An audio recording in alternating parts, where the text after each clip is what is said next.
ಪ್ರೀತಿಯ ವಿದ್ಯಾರ್ಥಿಗಳೇ, ಇದುವರೆಗೂ ನೀವು ಜೇಡರ ದಾಸಿಮಯ್ಯ ಹಾಗೂ ಅಲ್ಲಮ ಪ್ರಭುವಿನ ವಚನಗಳನ್ನು ವಿಶ್ಲೇಷಣೆ ಮಾಡೋದನ್ನು ಕೇಳಿದ್ದೀರಿ. ಇಂದಿನ ತರಗತಿಯಲ್ಲಿ ನಾವು ಅಮುಗೆ ರಾಯಮ್ಮ ಎಂಬ ವಚನಕಾರ್ತಿಯ 2 ವಚನಗಳನ್ನು ಕುರಿತು ಚರ್ಚಿಸುತ್ತಾ ಹೋಗೋಣ. ಸಮಾಜದ ಮೂಲಭೂತ ಬದಲಾವಣೆಯ ಹಂಬಲದ ಯಾವುದೇ ಚಳುವಳಿ ನಿಜದಲ್ಲಿ ಸಾಫಲ್ಯವನ್ನು ಕಾಣಬೇಕು ಅಂದರೆ ಅದರಲ್ಲಿ ಮಹಿಳೆಯರು ಪಾಲ್ಗೊಳ್ಳಬೇಕು. ನೀವು ಆ ಹಳಗನ್ನಡ ಸಾಹಿತ್ಯವನ್ನು ಗಮನಿಸಿದರೆ ಅಲ್ಲಿ ಮಹಿಳೆಯರ ಸಾಹಿತ್ಯ ಅಂತೂ ಶೂನ್ಯ ಅಂತಲೇ ಹೇಳ್ಬೋದು. ಅಲ್ಲಿ ಅಲ್ಲಿ ಸ್ತ್ರೀ ಸಮಾನತೆ ಯಾವ ಮಟ್ಟದಲ್ಲಿತ್ತು ಹಾಗೂ ಮಹಿಳೆಯರು ಕೇವಲ 4 ಗೋಡೆಗಳ ಮನೆಯಲ್ಲಿ ಬಂಧಿತರಾಗ್ತಿದ್ರು. ಸಾಹಿತ್ಯ ಇಂಥ ಸಮಾಜದ ಕೆಲಸಗಳಿಗೆ ಅವ್ರಿಗೆ ಪ್ರವೇಶ ಇರಲಿಲ್ಲ ಅನ್ನೋದನ್ನು ನಾವು ಅಲ್ಲಿ ಗಮನಿಸ್ತೀವಿ. ಆದರೆ ಇಂಥದ್ದೊಂದು ಬದಲಾವಣೆ ಆಗಿದ್ದು ವಚನ ಸಾಹಿತ್ಯದಲ್ಲಿ ಮಹಿಳೆಯರು ಅವರು ಕಾಯಕದ ನಡುವೆಯೇ ಈ ಸಾಹಿತ್ಯದಲ್ಲೂ ಕೂಡ ಭಾಗವಹಿಸಲಿಕ್ಕೆ ಅವರಿಗೆ ಸಾಕಷ್ಟು ಅವಕಾಶವನ್ನು ಕೊಡ್ತು. ಇಂಥದ್ದೊಂದು ಕ್ರಾಂತಿ ಮೊಟ್ಟ ಮೊದಲ ಬಾರಿಗೆ ಕರ್ನಾಟಕದಲ್ಲಿ ನಡೆದದ್ದು 12ನೇ ಶತಮಾನದಲ್ಲಿ. ಇದೊಂದು ತುಂಬ ಚಾರಿತ್ರಿಕ ಮಹತ್ವವಾದಂಥ ಸಂಗತಿಯಾಗಿದೆ. ಇಲ್ಲಿ ಒಟ್ಟು ವಚನ ಚಳುವಳಿಯ ಯಶಸ್ಸಿನಲ್ಲಿ ಅವತ್ತಿನ ಮಹಿಳೆಯರದು ಕೂಡ ಮಹತ್ವವಾದ ಪಾತ್ರವಿದೆ. ಶರಣಪತಿಯ ಸತಿಯರಾಗಿ ಮಾತ್ರ ಅವರು ಸೀಮಿತರಾಗದೇ ಕೌಟುಂಬಿಕ ನೆಲೆಯಲ್ಲಿ ಸಾಫಲ್ಯವನ್ನು ಕಂಡವರೆಲ್ಲ ಸಾಮಾಜಿಕ ನೆಲೆಯಲ್ಲೂ ಕೂಡ ಕೈಯಾಗಿ ಕ್ರಾಂತಿಗೆ ಕಾರಣರಾದದ್ದು ವಿಶೇಷವಾಗಿದೆ. ಇಂಥ ಮಹಿಳೆಯರ ಸಂಖ್ಯೆ ತುಂಬ ದೊಡ್ಡದೇ ಇದೆ. ಇಲ್ಲಿ ಸಾಧಕಿಯರಲ್ಲಿ ಅಕ್ಕ ಮಹಾದೇವಿ, ಅಮ್ಮುಗೆ ರಾಯಮ್ಮ, ನೀಲಾಂಬಿಕೆ, ಗಂಗಾಂಬಿಕೆ ಇಂಥ ಅನೇಕ ಮಹನೀಯರು ನಮಗಿಲ್ಲಿ ಕಾಣಿಸ್ತಾರೆ. ಅಂಥವರಲ್ಲಿ ಅಮ್ಮುಗೆ ರಾಯಮ್ಮ ಕೂಡ ಒಬ್ಬಳು. ಈಕೆ ಕಾಲ ಸುಮಾರು 1160. ನೇಕಾರ ಕಾಯಕದ ಅಮುಗೆ ದೇವಮ್ಮನ ಸಹಧರ್ಮಿಣಿಯಾಗಿದ್ದ ರಾಯಮ್ಮ ಅಮುಗೇಶ್ವರ ಲಿಂಗ ಎಂಬ ಅಂಕಿತದಲ್ಲಿ ಸುಮಾರು 116 ವಚನಗಳನ್ನು ರಚಿಸಿದ್ದಾಳೆ. ಅಲ್ಲಮ್ಮ, ಬಸವಣ್ಣ, ಗಟ್ಟಿವಾಳಯ್ಯ, ಮಹಾದೇವಿ ಅಕ್ಕ, ಜಗಣ್ಣ, ಚನ್ನಬಸವಣ್ಣ ಮೊದಲಾದ ಶಿವಶರಣರನ್ನು ರಾಯಮ್ಮ ತನ್ನ ವಚನಗಳಲ್ಲಿ ಸ್ಮರಿಸಿದ್ದಾಳೆ. ರಾಯಮ್ಮನ ಜೀವನ ವೃತ್ತಾಂತದ ಬಗ್ಗೆ ಹೆಚ್ಚಿನ ಮಾಹಿತಿ ನಮಗೆ ತಿಳಿದು ಬರಲ್ಲ. ಮುಖ್ಯವಾಗಿ ಈಕೆ ತನ್ನ ವಚನಗಳಲ್ಲಿ ಪ್ರಾಣಿ ರೂಪಕಗಳನ್ನು ಬಳಸಿರುವುದು ನಮಗೆ ಕಂಡುಬರುತ್ತೆ. ಅದರಲ್ಲೂ ಕಟುನುಡಿಗಳಿಗೆ ರಾಯಮ್ಮ ಹೆಸರಾಗಿದ್ದಾಳೆ. ಭಾಷೆಯ ಮೊನಚಿನಿಂದ ಡಾಂಬಿಕ ಜನರನ್ನು ರಾಯಮ್ಮ ಕಟುವಾಗಿಯೇ ಟೀಕಿಸುತ್ತಾಳೆ. ತನ್ನ ವಚನಗಳಲ್ಲಿ ಅರ್ಥಪೂರ್ಣ ಗಾದೆಗಳನ್ನು ಬಳಸಿಕೊಳ್ಳತಕ್ಕಂತಹ ರಾಯಮ್ಮನ ವಚನಗಳು ಸಂವಹನದಲ್ಲಿ ವಿಶೇಷ ಪರಿಣಾಮವನ್ನು ಉಂಟು ಮಾಡ್ತವೆ. ಭಕ್ತಿ ವೈರಾಗ್ಯಕ್ಕಿಂತ ಆತ್ಮಬಲ ಮತ್ತು ಛಲವನ್ನು ರಾಯಮ್ಮ ಪ್ರತಿಪಾದಿಸುತ್ತಾಳೆ. ಈ ಧೋರಣೆಯಿಂದಾಗಿಯೇ ರಾಯಮ್ಮ ವಚನಕಾರ್ತಿಯರಲ್ಲೇ ಅತ್ಯಂತ ನಿಷ್ಠುರ ಸ್ವಭಾವದವಳಾಗಿದ್ದಾಳೆ. ಪ್ರಸ್ತುತ ನಿಮಗೆ 2 ವಚನಗಳನ್ನು ಅಧ್ಯಯನಕ್ಕೆ ನಿಗದಿಯನ್ನು ಮಾಡಿದರೆ ಅದರಲ್ಲಿ ಮೊದಲನೇ ವಚನ ವ್ಯಕ್ತಿ ಸಾಧನೆಯಲ್ಲಿ ವೈಯಕ್ತಿಕ ಪ್ರಯತ್ನದ ಮಹತ್ವವನ್ನು ಹೇಳುತ್ತೆ. ಅಂದರೆ ನಮ್ಮೊಳಗಿನ ದೋಷಗಳು ತನ್ನ ಅರಿವಿಗೆ ಬರುವಂತೆ ಅನ್ಯರಿಗೆ ಅದು ಗೊತ್ತಾಗಲ್ಲ. ಏಕೆಂದರೆ ನಮ್ಮ ಮನಸ್ಸಿನ ಯಾವುದೇ ದೋಷಗಳನ್ನು ತಿದ್ದಬೇಕು ಅಂದರೆ ಅದು ನಾವು ಅರಿತು ಮಾಡಬೇಕು. ಹಾಗಾಗಿ ತನ್ನೊಳಗಿನ ದೋಷಗಳ ನಿವಾರಣೆಗೆ ಹೊರಗಿನರ ಸಹಾಯವನ್ನು ಪಡೆಯೋದು ಪರಿಣಾಮಕಾರದಲ್ಲಿ ಸಫಲ ಆಗಲ್ಲ. ಹಾಗಾಗಿ ತನ್ನೊಳಗಿನ ನೇತ್ಯಾತ್ಮಕ ಅಂಶಗಳನ್ನು ಸ್ವಪ್ರಯತ್ನದಿಂದಲೇ ದೂರಾಗಿಸಿ ಶಿವ ಸಾಕ್ಷಾತ್ಕಾರವನ್ನು ಪಡಿಬೇಕು ಅನ್ನೋದನ್ನು ಇಲ್ಲಿ ನಿರೂಪಿಸಿದ್ದಾರೆ.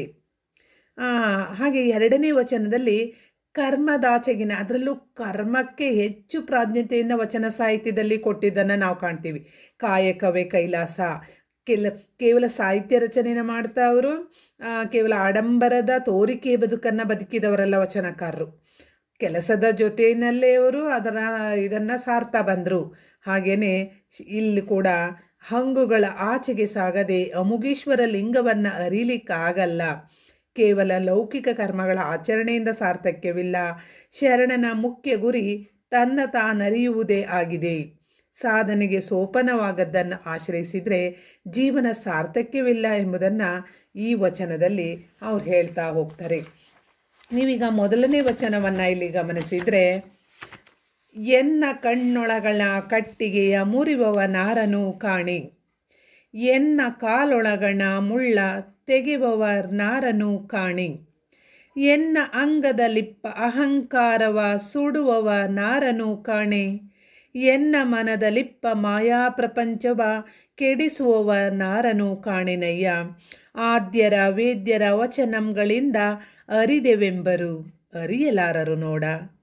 ಎನ್ನ ಕಣ್ಣೊಳಗಣ ಕಟ್ಟಿಗೆಯ ನಾನೇ ಮುರಿಯಬೇಕು, ಎನ್ನ ಕಾಲೊಣಗಣ ಮುಳ್ಳ ನಾನೇ ತೆಗೆಯಬೇಕು, ಎನ್ನ ಅಂಗದಲಿಪ್ಪ ಅಹಂಕಾರವ ನಾನೇ ಸುಡಬೇಕು. ಎನ್ನ ಮನದಲಿಪ್ಪ ಮಾಯಾ ಪ್ರಪಂಚವ ನಾನೇ ಕಳೆಯಬೇಕು, ಅಮುಗೇಶ್ವರ ಲಿಂಗವ ನಾನೇ ಅರಿಯಬೇಕು. ಇದು ಮೊದಲನೇ ಪದ್ಯಭಾಗವಾಗಿದೆ. ಈ ಒಂದು ವಚನದಲ್ಲಿ ಅವರು ಹೇಗೆ ನಮ್ಮ ಕಣ್ಣೊಳಗಿನ ಬಯಕೆಯ ಕಸವನ್ನು ಬೇರೆಯವರಿಂದ ತೆಗೆಯಲಿಕ್ಕಾಗುವುದಿಲ್ಲ, ಈ ಬಯಕೆಗಳನ್ನು ಮೀರಿ ಬೆಳೆಯುವುದ್ರ ಮೂಲಕವೇ ಆ ಕಸವನ್ನು ತೆಗೆಯಲು ಸಾಧ್ಯ. ನಾವು ದಾರಿ ತಪ್ಪಿದಾಗ ಉಂಟಾಗುವ ನೋವನ್ನು ಯಾರಿಂದಲೂ ಹೋಗಲಾಡಿಸಲು ಸಾಧ್ಯವಿಲ್ಲ. ಸನ್ಮಾರ್ಗದ ಮೂಲಕವೇ ಆ ನೋವನ್ನು ಗುಣಪಡಿಸಿಕೊಳ್ಳಬೇಕು. ನಮ್ಮೊಳಗಿನ ಎಲ್ಲ ಒಳ್ಳೆತನವನ್ನು ಸುಡುವ ಅಹಂಕಾರವನ್ನು ಸುಡುವ ಸಾಮರ್ಥ್ಯ ಯಾರಿಗೂ ಇರೋದಿಲ್ಲ. ಅದು ನಮ್ಮಿಂದ ಮಾತ್ರ ಸಾಧ್ಯ. ನಮ್ಮ ಮನದೊಳಗಿನ ಮಾಯಾ ಪ್ರಪಂಚವನ್ನು ನಿರ್ನಾಮ ಮಾಡುವ ಶಕ್ತಿ ಬೇರೆ ಯಾರಿಗೂ ಇರೋದಿಲ್ಲ. ಅದನ್ನು ನಮ್ಮೊಳಗೆ ನಾವೇ ಲಯಗೊಳಿಸಬೇಕು. ಆ ಮೂಲಕ ನಮ್ಮೊಳಗೂ ಮತ್ತು ಹೊರಗೂ ಇರ್ತಕ್ಕಂಥ ದೇವರನ್ನು ನಾವೇ ಅರಿಬೇಕು ಎಂಬುದು ಅಮ್ಮುಗೆರಾಯಮ್ಮನ ಆಶಯವಾಗಿದೆ. ಇಲ್ಲಿ ಮನದೊಳಗಿನ ಮಾಯಾ ಪ್ರಪಂಚವನ್ನು ಕಳೆಯಬೇಕೆಂದು ಅಮ್ಮುಗೆರಾಯಮ್ಮ ತಿಳಿಸಿದ್ದಾಳೆ ಹೊರತಾಗಿ ಈ ಜಗತ್ತಿಗೆ ಮಾಯಾ ಪ್ರಪಂಚ ಅಂತ ಅವಳು ಕರೆದಿಲ್ಲ. ಒಳಗಿನ ಜಗತ್ತೇ ಇಷ್ಟಲಿಂಗವಾಗಿದೆ. ಒಳಗಿನ ಮಾಯಾ ಪ್ರಪಂಚವನ್ನು ನಿರ್ನಾಮ ಮಾಡಿದಾಗ ಹೊರಗಿನ ಮಾಯಾ ಪ್ರಪಂಚ ತನ್ನಿಂದ ತಾನೇ ಬಯಲಾಗುತ್ತೆ. ಆಗ ನಮ್ಮ ಹೊರಗಿನ ಜಗತ್ತು ಜಂಗಮಲಿಂಗವಾಗಿ ಗೋಚರಿಸತೊಡಗುತ್ತದೆ. ಬ್ರಹ್ಮ ಸತ್ಯಂ ಜಗನ್ಮಿಥ್ಯ ಜೀವೋ ಬ್ರಹ್ಮೈವ ನಾಪರ. ಅಂದರೆ ಪಾರಮಾರ್ಥಿಕವಾಗಿ ಸತ್ಯವಾದದ್ದು ಬ್ರಹ್ಮ ಒಂದೇ, ಜಗತ್ತು ಮಿಥ್ಯೆ, ಜೀವನು ಬ್ರಹ್ಮನಿಗಿಂತ ಬೇರೆ ಅಲ್ಲ ಅಂತ ಶಂಕರಾಚಾರ್ಯರು ಹೇಳ್ತಾರೆ. ಅಂದರೆ ವಚನಕಾರರ ಪ್ರಕಾರ ಈ ಮಾಯಾಶಕ್ತಿ ಪರಶಿವನ ಅವಿಭಾಜ್ಯ ಅಂಗವಾಗಿದೆ. ಮಾಯಾಶಕ್ತಿ ಎಂಬುದು ಒಂದು ಶರೀರ ಆದರೆ ಪರಶಿವನು ಆತ್ಮನಾಗ್ತಾನೆ. ಮಾಯಾಶಕ್ತಿಯಿಂದಲೇ ಸಕಲ ಜೀವಕೋಟಿ ಉತ್ಪತ್ತಿಯಾಗುತ್ತೆ. ಅವುಗಳೊಳಗೆ ದೇವರು ಆತ್ಮ ಸ್ವರೂಪದಲ್ಲಿ ಇರ್ತಾನೆ. ಅಂತೆಯೇ ಬ್ರಹ್ಮ ಸತ್ಯವಾದರೂ ಜಗತ್ತು ಮಿಥ್ಯೆ ಅಲ್ಲ, ಅದು ವಾಸ್ತವವಾಗಿದೆ. ಕೋಟ್ಯಂತರ ವರ್ಷಗಳ ನಂತರ ಇಡೀ ವಿಶ್ವ ಲಯವಾದಾಗ ಈ ಮಾಯಾಶಕ್ತಿ ಆ ದೇವನಲ್ಲಿ ಲಯವಾಗಿ ಎಲ್ಲ ಬಯಲಾಗುತ್ತೆ. ನಮ್ಮ ಬದುಕನ್ನು ಸ್ವಚ್ಛಗೊಳಿಸಿಕೊಂಡಾಗ ಮಾತ್ರ ನಮ್ಮ ಒಳಗಿನ ಸುಂದರ ಜಗತ್ತು ಕಾಣಿಸುತ್ತೆ. ಒಳ ಜಗತ್ತನ್ನು ಅರಿಯೋದಕ್ಕಾಗಿ ಈ ಹೊರ ಜಗತ್ತು ಇದೆ ಅನ್ನೋದನ್ನು ಈ ವಚನದಲ್ಲಿ ಅವರು ಹೇಳ್ತಾ ಬರ್ತಾರೆ. ಅಂದರೆ ಬೇರೆ ಯಾರೂ ಮಾಡೋಕ್ಕೆ ಆಗದೆ ಇರೋದನ್ನು ನಾವು ಹೇಗೆ ಮಾಡ್ತೀವಿ ಅನ್ನೋದನ್ನು ಈ ವಚನದಲ್ಲಿ ಅವರು ತುಂಬ ಚೆನ್ನಾಗಿ ಹೇಳ್ತಾ ಹೋಗ್ತಾರೆ. ಇಲ್ಲಿ ಹೆಣ್ಣು ಯಜಮಾನ ಸಂಸ್ಕೃತಿಯ ಎಲ್ಲ ವಸ್ತು ವಿಷಯಗಳನ್ನು ಮಾನಸಿಕವಾಗಿ ಕಿತ್ತೊಗೆದು ವ್ಯಕ್ತಿ ನೆಲೆಯ ಆತ್ಮಗೌರವ ಮತ್ತು ಬೌದ್ಧಿಕ ಸಾಮರ್ಥ್ಯ ಹೊಂದಿದಾಗ ಮಾತ್ರ ನಿಜವಾದ ಅರ್ಥದಲ್ಲಿ ಸ್ವಾತಂತ್ರ್ಯ ಮತ್ತು ಸಮಾನತೆಯನ್ನು ಕಂಡುಕೊಳ್ಳೋ ಸಾಧ್ಯ ಎಂಬ ಸತ್ಯ ಅಮ್ಮುಗೆರಾಯಮ್ಮನ ಮಾತುಗಳಲ್ಲಿ ಬಿಂಬಿತವಾಗಿದೆ. ಅಂದರೆ ಈ ಲೇಖನ ಬರೆಯುವಂಥ ಸಮಯದಲ್ಲಿ ಪತ್ರಿಕೆಗಳು ಇಲ್ಲಿ ಹೆಣ್ಣು ಭ್ರೂಣ ಹತ್ಯೆ ಎಂಬ ರಾಷ್ಟ್ರೀಯ ಲಜ್ಜೆಯೊಂದು ನಮ್ಮ ನಡುವೆ ಜರುಗಿದೆ. ಅದರಲ್ಲಿ ತಾಯಿಯೋರ್ವಳು ತನ್ನ ಹೆತ್ತ 3ನೇ ಮಗು ಹೆಣ್ಣು ಎಂಬ ಕಾರಣಕ್ಕೆ ತನ್ನ 3 ಹೆಣ್ಣು ಮಕ್ಕಳೊಂದಿಗೆ ಆತ್ಮಹತ್ಯೆ ಮಾಡ್ಕೊಂಡಿದ್ದಾಳೆ.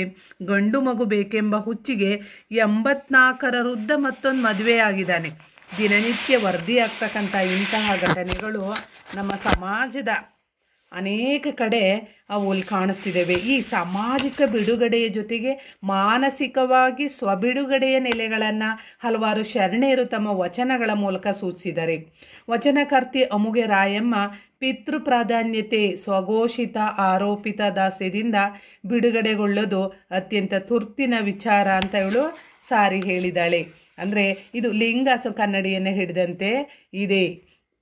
ಇವೆಲ್ಲವನ್ನು ಕೂಡ ಈ ವಚನದಲ್ಲಿ ಅಂದರೆ ಎನ್ನ ಕಣ್ಣೊಳಗಣ ಕಟ್ಟಿಗೆಯ ಮುರಿವನಾರನು ಕಾಣೆ. ಅಂದರೆ ನನ್ನ ಮನಸ್ಸಿನಲ್ಲಿರ್ತಕ್ಕಂತಹ ಅಹಂಕಾರದ ಅನೇಕ ದುರ್ನಡತೆಯ ಇವನ್ನ ಮುರಿಯವರನ್ನು ಯಾರೂ ಬಂದು ಅದನ್ನು ಹೋಗಲಾಡಿಸ್ಲಿಕ್ಕಾಗಲ್ಲ. ಅಂದರೆ ಇದನ್ನು ನಾವೇ ಅದನ್ನು ಪರಿಹರಿಸ್ಕೋಬೇಕು. ನನ್ನ ಮನಸ್ಸನ್ನು ಶುದ್ಧ ಮಾಡ್ಕೊಳ್ಳಿಕ್ಕೆ ನನ್ನಿಂದ ಮಾತ್ರ ಸಾಧ್ಯ. ಏಕೆಂದರೆ ನನ್ನ ಮನಸ್ಸಿನಲ್ಲಿರ್ತಕ್ಕಂಥ ದೋಷ, ತಪ್ಪು, ಈ ಅಹಂಕಾರ ಇವು ಬೇರೆಯವರಿಗೆ ಅರಿವಿಗೆ ಬರುವುದಿಲ್ಲ, ನಮಗೆ ಬರುತ್ತೆ. ಅದನ್ನು ನಾವೇ ಪರಿಹರಿಸ್ಕೋಬೇಕು. ಅದೇ ರೀತಿ ಎನ್ನ ಕಾಲೊಣಗಣ ಮುಳ್ಳ ತೆಗೆವ ನಾರನೂ ಕಾಣೆ. ನಮಗೆ ಚುಚ್ಚಿದಂಥ ಮುಳ್ಳು ನೋವು ನಮಗಾದಾಗ ಅಲ್ಲಿ ಮುಳ್ಳು ತೆಗಿಬೇಕು ಅಂತ ಮೆದುಳಿಗೆ ಸಂದೇಶ ಹೋಗಿ ಅದನ್ನು ತೆಗಿತಿರ್ಬೇಕು ಹೊರತು ಬೇರೆಯವ್ರು ಯಾರೋ ನಿನ್ನ ಕಾಲಿಗೆ ಮುಳ್ಳು ಚುಚ್ಚಿದ ಗೊತ್ತಿಲ್ಲ, ನಾವು ಹೇಳಿ ನಿನ್ನ ನೋವಾಗ್ತಿದೆ ಅನ್ನೋದು ಕೊಟ್ಟಾಗ ಮಾತ್ರ ಬೇರೆಯವ್ರು ಸಹಾಯ ಮಾಡ್ಬೋದು ಹೊರತು ಮೊದಲು ನಿನ್ನ ನೋವಾದರೂ ನಿನ್ನ ಅರಿವಿಗೆ ಬರೋದದು. ಅದನ್ನು ಯಾರೂ ಕೂಡ ಸಾಧ್ಯ ಇಲ್ಲ. ಎನ್ನ ಅಂಗದಲಿಪ್ಪ ಅಹಂಕಾರವ ಸುಡುವ ನಾರನು ಕಾಣೆ. ನಿನ್ನ ಮನಸ್ಸಿನಲ್ಲಿ ನಾನೇ ದೇವರೆಲ್ಲರಿಗಿಂತ ನಾನೇ ಮಿಗಿಲು, ನನ್ನಿಂದ ನಾನೇನು ಬೇಕಾದರೂ ಮಾಡಬಲ್ಲೆ ಅನ್ನೋ ಅಹಂಕಾರ ನಿನ್ನನ್ನು ಮೊದಲು ಸುಡುತ್ತೆ. ಮನೆಯೊಳಗಣ ಕಿಚ್ಚು ಮನೆಯೇ ಸುಡೋದಲ್ಲದೆ ಬೇರೆ ಪಕ್ಕದ ಮನೆಯನ್ನು ಸುಡಬೇಕು ಅಂದರೂ ಕೂಡ ಮೊದಲು ನಮ್ಮನೆ ಬೆಂಕಿ ಹತ್ತಿ ಉರಿದ ನಂತರ ಪಕ್ಕದ ಮನೆಗೆ ಬೆಂಕಿ ಹೋಗುತ್ತೆ. ಅದೇ ರೀತಿ ಈ ಅಹಂಕಾರ ನಮ್ಮನ್ನು ಸುಡೋದು ಬಿಟ್ಟು ಬೇರೆಯವರನ್ನು ಸುಡೋದನ್ನು ನಾನು ಕಾಣೆ. ಎನ್ನ ಮನದಲ್ಲಿಪ್ಪ ಮಾಯಾ ಪ್ರಪಂಚವ. ನನ್ನ ಮನಸ್ಸಿನಲ್ಲಿ ಮಾಯೆ ಪ್ರಪಂಚ, ಇದೆಲ್ಲ ಮಾಯೆ. ಸಂಸಾರ ಅನ್ನೋದು ಮಾಯೆ, ಈ ಜಗತ್ತು ಎಲ್ಲ ಒಂದು ಇದರಲ್ಲಿ ನಡೆಯುತ್ತೆ. ಅಂದರೆ ಅಂತಹ ಒಂದು ಭ್ರಮೆಯ ಬದುಕಿದೆಯಲ್ಲ, ಅದನ್ನು ಹೋಗ್ಲಾಡ್ಸೋರು ಯಾರು ಕೂಡ ಸಾಧ್ಯ ಇಲ್ಲ. ಕೆಡಿಸುವ ನಾರನೂ ಕಾಣೆನೆಯ. ನಾನು ಯಾರನ್ನೂ ಕೂಡ ಕೆಡಿಸ್ತಕ್ಕಂಥನ್ನ ಕಾಣೆ. ಆದರೆ ಆದ್ಯರ ವೇದ್ಯರ ವಚನಗಳಿಂದ, ಹಿರಿಯರ ಮಾತುಗಳಿಂದ, ಅವರ ವಚನಗಳಿಂದ ಅರಿದೆವೆಂಬರು. ಇವು ನಮಗೆಲ್ಲ ತಿಳಿತು, ನಾವು ಆ ಮಾರ್ಗದಲ್ಲಿ ನಡೀತಿದ್ದೀವಿ ಅಂತ ಹೇಳ್ತಾರೆ, ಆದರೆ ಅರಿಯಲಾರರು ನೋಡ. ಅಂದರೆ ಅದನ್ನು ತಿಳುವಳಿಕೆ ಇಲ್ದಂಗೆ ವರ್ತಿಸ್ತಿದ್ದಾರೆ. ಅದರಿಂದ ಎನ್ನ ಕಣ್ಣೊಳಗಣ ಕಟ್ಟಿಗೆಯ ನಾನೇ ಮುರಿಯಬೇಕು. ನಾವೇ ನಮ್ಮ ಮನಸ್ಸಿನ ಭ್ರಮೆ, ನಮ್ಮ ಮನಸ್ಸಿನ ಹಿಂದೆ ಇರ್ತಕ್ಕಂಥ ಪರದೆ ಅಂತ ಇದೆ, ಅದನ್ನು ನಾವೇ ಮುರಿಬೇಕು. ಮುಳ್ಳನ್ನು ಕೂಡ ನಾವೇ ತೆಗಿಬೇಕು. ಅಂದರೆ ನೋವಾಗಿದ್ದು, ಇದಾಗಿದ್ದು, ತಪ್ಪಾಗಿ ಎಲ್ಲ ನಮ್ಮ ಇದರಲ್ಲಿ ನಡೆಯುತ್ತೆ, ಅದನ್ನು ತೆಗಿಬೇಕು. ಎನ್ನ ಅಂಗದಲ್ಲಿಪ್ಪ ಅಹಂಕಾರವ ನಾನೇ ಸುಡಬೇಕು. ನನ್ನ ಮನಸ್ಸಿಗೆ ಈಗ ಅನ್ಕೊಂಡಿದ್ದು ತಪ್ಪು, ಅದನ್ನು ಬಿಟ್ಟು ಎಲ್ಲದಕ್ಕಿಂತಲೂ ದೇವರಿದ್ದಾನೆ ಹಾಗೂ ನಾನು ಇಲ್ಲಿ ಒಂದು ತೃಣ ಮಾತ್ರ ಎಂಬ ಇದರಿಂದ ಬದುಕಬೇಕು. ಅದೇ ರೀತಿ ಎನ್ನ ಮನದಲ್ಲಿಪ್ಪ ಮಾಯಾ ಪ್ರಪಂಚವ ನಾನೇ ಕಳಿಬೇಕು. ಅಮುಗೇಶ್ವರ ಲಿಂಗವ ನಾನೇ ಅರಿಯಬೇಕು. ದೇವರ ಮಹತ್ವವನ್ನು ನಾನೇ ಅರಿಬೇಕು ಅನ್ನೋದನ್ನು ಅಮುಗೆ ರಾಯಮ್ಮ ಈ ವಚನದಲ್ಲಿ ತುಂಬ ಚೆನ್ನಾಗಿ, ಏಕೆಂದರೆ ಇಲ್ಲಿ ಅನೇಕ ಸಲ ಇವರೆಲ್ಲ ಇದ್ರ ಬಗ್ಗೆ ಹೇಳ್ತಾರೆ. ಇಲ್ಲಿ ನಮಗೆ ನಾವೇ, ತನ್ನರಿವೇ ತನಗೆ ಗುರು. ಹಾಗೂ ಈ ಜೀವನದಲ್ಲಿ ನಾವು ನನ್ನವರು ಅಂತ ಬದುಕ್ತೀವಿ, ಅದ್ರ ಕೊನೆಯಲ್ಲಿ ಯಾರೂ ನನ್ನ ಜೊತೆ ಬರಲ್ಲ, ಇದೇ ಕಾಪಾಡೋದು ಅನ್ನೋದನ್ನು ಹಲವಾರು ದೃಷ್ಟಾಂತಗಳಲ್ಲಿ ನಾವು ನೋಡ್ತೀವಿ. ಹಾಗೆಯೇ ಇಲ್ಲೂ ಕೂಡ ನಮ್ಮನ್ನು ನಾವೇ ಅರಿಬೇಕು, ನಮ್ಮನ್ನು ನಾವೇ ರಕ್ಷಣೆ ಮಾಡ್ಕೋಬೇಕು, ನಾವೇ ದೇವರನ್ನು ಅರಿತಕ್ಕಂಥ ಮಾರ್ಗವನ್ನು ಹುಡುಕೋಬೇಕು ಅನ್ನೋದನ್ನು ಈ ವಚನದಲ್ಲಿ ಅವಳು ಹೇಳ್ತಾಳೆ.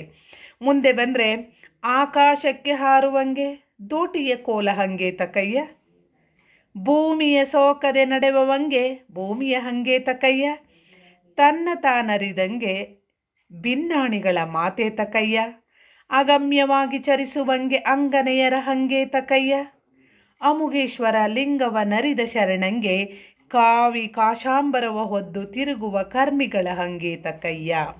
ಇಲ್ಲಿ ಹೇಗೆ ಒಂದು ಇದನ್ನು ಹೇಗೆ ಬಳಸ್ತಾನೆ, ಅದು ಬೇಕಾ ಅನ್ನೋದನ್ನು ಇಲ್ಲಿ ಅವಳು ಹೇಳ್ತಾ ಹೋಗ್ತಾಳೆ.